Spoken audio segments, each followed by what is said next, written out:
Good evening, all. My name is Pat O'Brien. I'm a farmer from West Cork. I'm very sorry that I could not make it up to you this evening just to help you out. I'm speaking, I suppose, because we're living beside turbines. So where you are now, we were 20 years ago. So I just want to give some of our experiences to date. I wish to start off that 20 years ago, when they were talking about building wind turbines here, we did not object. We listened to the people who were putting it up. They were our neighbours, and we believed everything they said. So we're not against turbines. We're not against climate change. We love to see people getting on. But unfortunately, what has happened, or what we have seen since, tells us that wind turbines are not sustainable. Just to elaborate on that, to understand sustainability, there are three main parts to sustainability.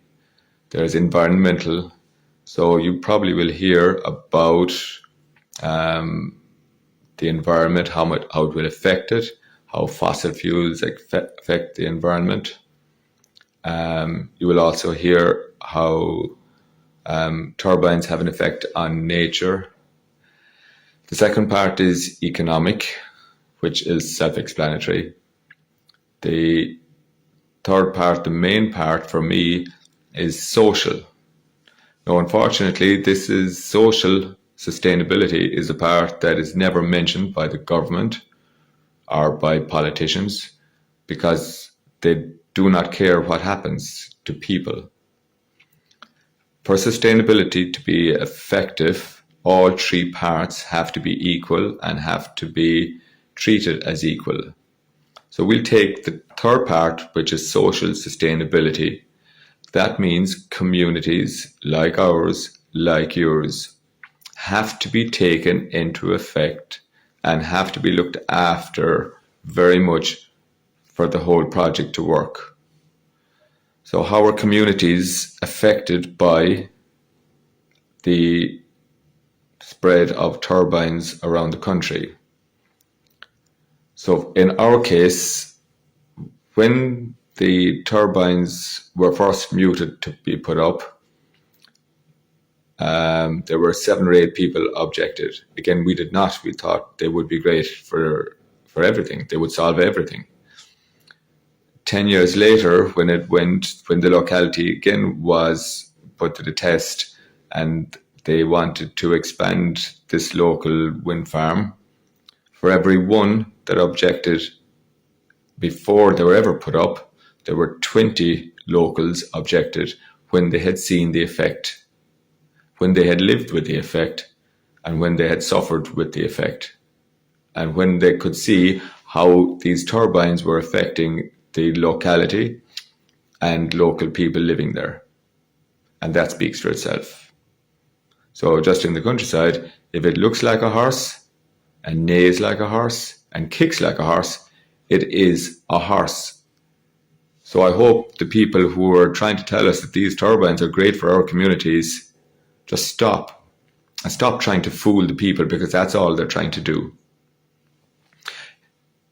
About 5 or 6 years ago, the locality here, when we were trying to see how it affected us, we made 2 lists: how it was benefiting the community and how it was negatively affecting the community. So how do these turbines, how will they benefit your community? So they will say direct jobs. The only direct jobs is when they're putting them up in our community and in 3 other communities directly around us where there are turbines. There are no direct jobs. There is nobody in the community employed there. The indirect jobs, they're not in our community. So they do not benefit our community in any way or the other communities around us. The money they get, they do not get money. They're promised money, but they do not get money. But they have split the communities, unfortunately. The next topic that I'd like to move on to is again, it's obviously to do with the community. In our area, there were 41 houses within a 1 kilometre radius back 20 years ago. Since then, 4 of those houses are now idle.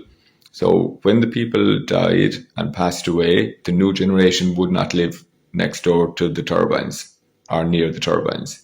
And they were not prepared to invest or spend money in doing up the houses. So there was 41 houses, there's less 4, there's plus 1. So we envisage within maybe 30, 40 years, the number of people living here will probably be down to half. Is that pie in the sky? You just do the maths.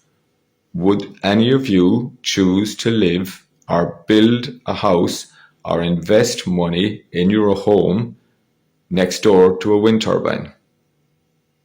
Very, very few would, unfortunately. So what that means is your children and their children will choose not to live next to the turbines. So your community will slowly and surely die away over the years.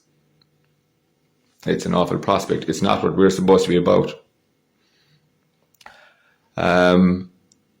The next thing I'd like to bring your attention to is, obviously people talk about the flicker. You can see that it's very visible. It's easy to understand it.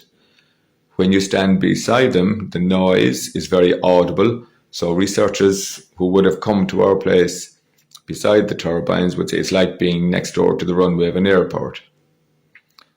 That really affects you when the wind is blowing and howling, but it isn't actually 365 days of the year. For us, the worst part by a huge amount was the low frequency noise, which you cannot really measure, and it just tears your life apart. So your brain can't recognize this low frequency noise. It gets inside your head. It affects you at night time when you're lying down trying to sleep. So you go to sleep because you're exhausted, but you wake up with this pounding in your head because your brain is fighting against this low frequency noise, which it doesn't understand.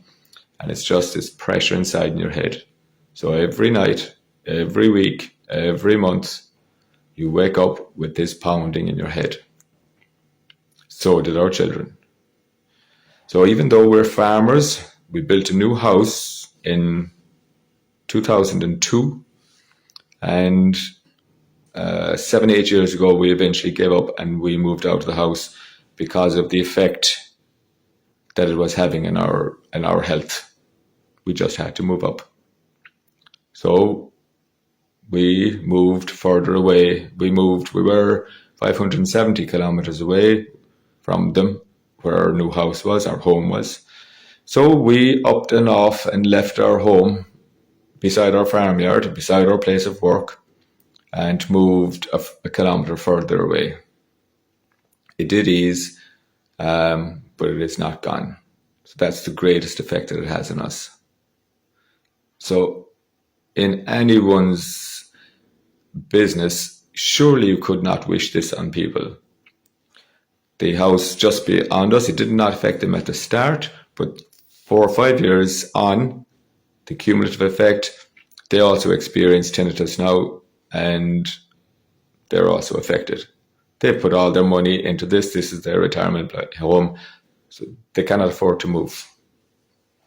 So this is reality. It's not reality for everybody. It's reality for us, and it's reality for the neighbours beside us. And the house closest to us is now vacant, and the house across the fields from us is now vacant. That's our reality. Just one word I'd like to put, there was a community 8 miles away from us where the turbines, there was supposed to be a turbine farm. There were maybe 10 farmers signed up. They didn't realize at the time the effects. When they became aware of the effects, even though they had signed up, they were able to show that they had signed up under duress.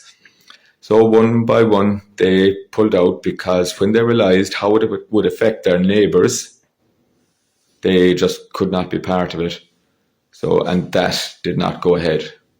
So anybody who would tell you to wait until the planning goes through and then start fighting it, they're not on your side. Do not let it get started. Do not let it get momentum. Just keep communities together and do not let somebody else come in to just pilfer out of your community. It's your community, it's not theirs. Do not let them break you up. And anybody who tries to do that is definitely no friend of your community. I wish you all the very best.